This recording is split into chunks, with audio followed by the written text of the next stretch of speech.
This one is the suction line accumulator. ये जो accumulator देख रहे हैं, ये जो है ये सक्शन से आता है ये, और ये चले जाता है कंप्रेशर में। ठीक है, सक्शन गैस आता है दिस वे, और इधर आता है, इधर से हमारा नीचे की तरफ जाता है फ्लो होके, फिर वेपर जो है डायरेक्ट चले जाते इधर में। ये जो है, और ये हीट एक्सचेंज करने के लिए दिया गया है नीचे बेस में, बाद में बताएंगे आप। अभी देखिए ये जो है हमारा क्या है, प्रेशर इक्विलाइजेशन ओरिफिस, और ये ऑयल रिटर्न का एक ओरिफिस है ऑयल रिटर्न का। और सक्शन लाइन एक्यूमुलेटर है, और surge drum located in the suction line close to the compressor for small compressor in the system, where liquid flooding can occur। तो जिसमें हमारा सक्शन लाइन एक्यूमुलेटर है, इसको सर्ज ड्रम भी कहते हैं। वो कहाँ लगाते हैं? सक्शन लाइन में। जैसे हम लोग देखे हैं क्लोज टू द कंप्रेसर, मतलब रोटरी कंप्रेसर में आप लोग देखे हैं एकदम नज़दीक में लगा हुआ है एक्यूमुलेटर। और क्या है, जिसमें क्या है लिक्विड फ्लडिंग हो सकता है, ऐसा कंप्रेसर में लगाया जाता है। Liquid entering A compressor during the running cycle is called flood back. Flood back का मतलब जो है वो है कंप्रेसर रनिंग के टाइम में गैस अंदर में घुस जाएगा कंप्रेसर में, इसको हम फ्लड बैक कहते हैं।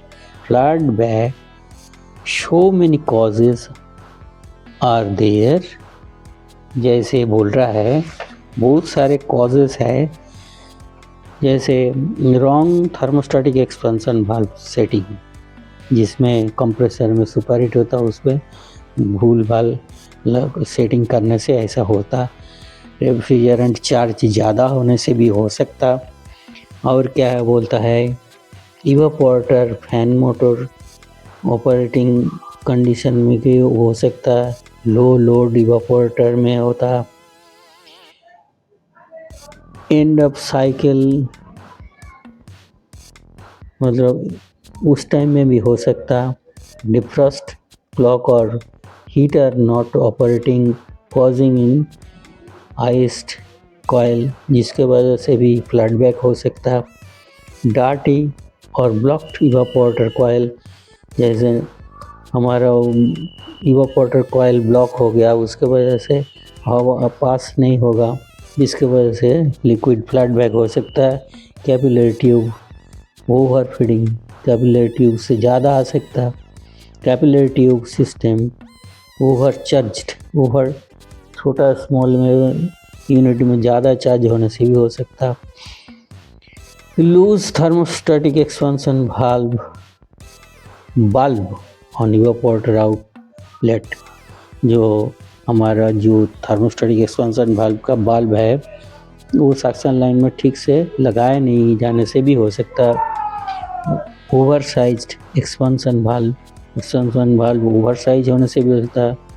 Flooding after hot gas termination, अच्छा flooding after hot gas termination, heat pump change over, defrost termination, ये सारे कॉजेस है जिसके वजह से फ्लड बैक हो सकता है। Flood back dilutes the compressor oil with liquid refrigerant and causes foaming in the crankcase, resulting in bearing washout, means compressor parts including breakage, shaft, etc.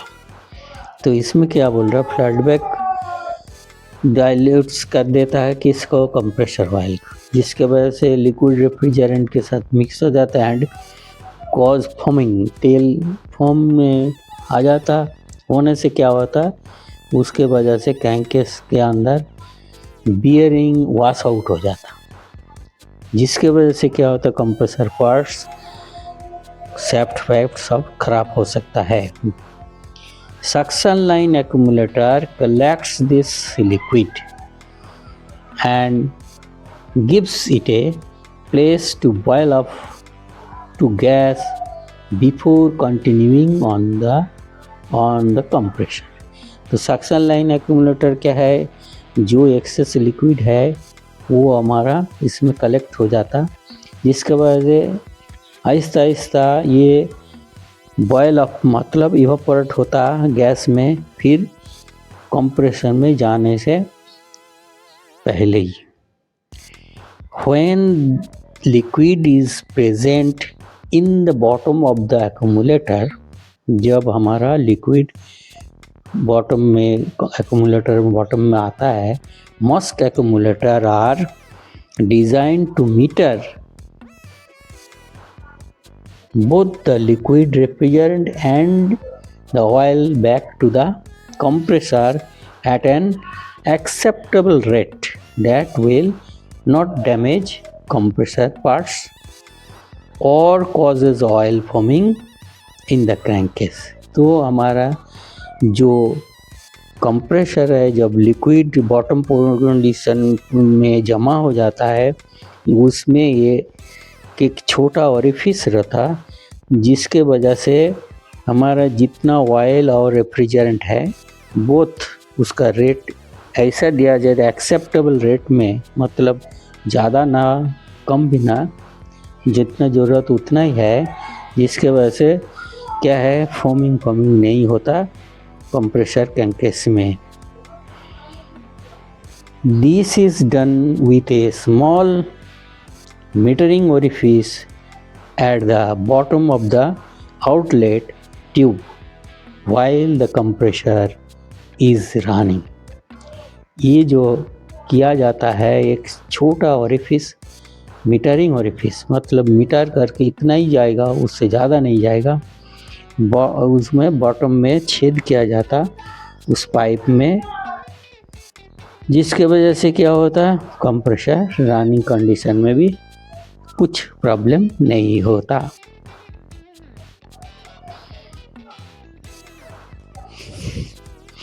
Many indoor compressor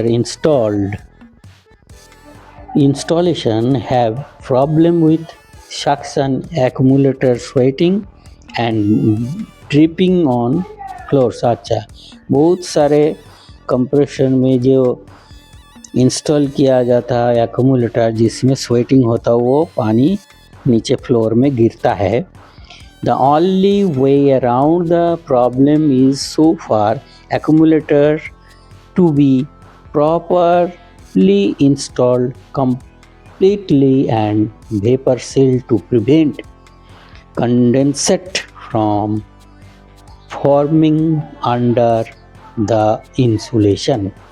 तो इसको रोकने के लिए एक अच्छा तरीका से, ये प्रॉब्लम का रोकने का अच्छा तरीका जो है, एक्यूमुलेटर में प्रॉपरली बहुत सुंदर रूप से, संपूर्ण रूप से इंसुलेट करना है, जिसमें वेपर को सील किया जाता। तो उसको करने से कंडेंसेट मतलब पानी नहीं बनेगा, ऐसा करने से इंसुलेशन देने से ठीक हो जाएगा। Liquid line 2 can be passed through the accumulator to be boil the low pressure accumulated refrigerant and at same time obtain the benefit of subcooling of the high pressure liquid। तो liquid line में क्या है, past होता है accumulator के अंदर नीचे से, यहाँ पे जो एक है लिक्विड लाइन दिया है ये देखो लिक्विड इन हो रहा और ये लिक्विड आउट हो रहा। ये जो दिया है ये कंडेंसर से आ रहा है, लिक्विड फ्रॉम कंडेंसर, ये चले जा रहा है हमारा एक्सपांशन वाल्व की तरफ चले जाएगा लिक्विड। तो उसमें क्या होगा, इधर से ये low pressure area, low temperature area, यहाँ से ये हीट एक्सचेंज होगा तो ये थोड़ा सुपर हीट हो जाएगा और लिक्विड थोड़ा क्या होगा, इसका अंदर सब कूल हो जाएगा। इधर तो सुपर हीट हो जाएगा थोड़ा वेपर और ये सब कूल हो जाएगा लिक्विड। ये हीट एक्सचेंजर का काम करता है। In this way heat exchanging is going on, इसमें हीट एक्सचेंजिंग होता है। Some flooded evaporators have a built-in surge space the liquid level। कुछ फ्लडेड इवेपोरेटर है जैसे तैयार किया जाता है सर्ज स्पेस लिक्विड लेवल के लिए। This therefore will not require separate accumulator, जिसके वजह से कोई अलग से एक्यूमुलेटर का ज़रूरत नहीं पड़ता। Generally the accumulator is bigger in diameter vertical type used. तो हमारा सामान्य तौर पर से एक्यूमुलेटर जो है बड़ा डायमीटर का एक वर्टिकल टाइप यूज़ होता है। Some designs incorporate liquid eliminators as well, जिसमें हमारा लिक्विड को एलिमिनेट किया जा सकता है। The separation height above the possible liquid level in the accumulator is usually 0.6 to 0.8 metre, 2 feet से 2.5 फीट हाइट में रखा जाता है। सेपरेशन हाइट जो है पॉसिबली लिक्विड लेवल से थोड़ा एक्यूमुलेटर का हाइट 2 फीट से 2.5 फीट ऊंचाई में रखता। As the liquid settle in the accumulator evaporates, जिससे जितना एक्यूमुलेटर में लिक्विड से जमेगा वो इवापोरेट हो जाएगा। Some oil will be left behind, जिसमें कुछ ऑयल रह सकता है, रहेगा। ऑयल रिटर्न अरेंजमेंट, कुछ ऑयल रिटर्न अरेंजमेंट रहेगा, व्यवस्था रहेगा।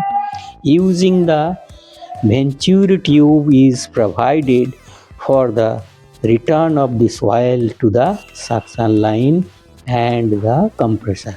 इसके वजह से कोई वेंचुरी ट्यूब रखेंगे, जिस प्रोवाइड किया जाएगा, रखेंगे फॉर द रिटर्न ऑयल जो है वो कंप्रेसर में सही तरीक़ा से इजी वे में जा सकता है, कोई दिक्कत नहीं होगा। ऐसे ही होता है हमारा सक्शन लाइन एक्यूमुलेटर का कार्य है, जो आप लोग देखे हैं। ये बहुत ही इम्पोर्टेंट है क्योंकि बिग प्लांट में ये बहुत ही फ़ायदेमंद है। एक्यूमुलेटर नहीं है तो नहीं चलेगा। स्मॉल यूनिट में उतना ज़रूरत नहीं है, फिर भी कुछ पार्टिकुलर कंप्रेसर में दिया जाता है। ये हो गया आपका suction line accumulator. Thank you for watching this video.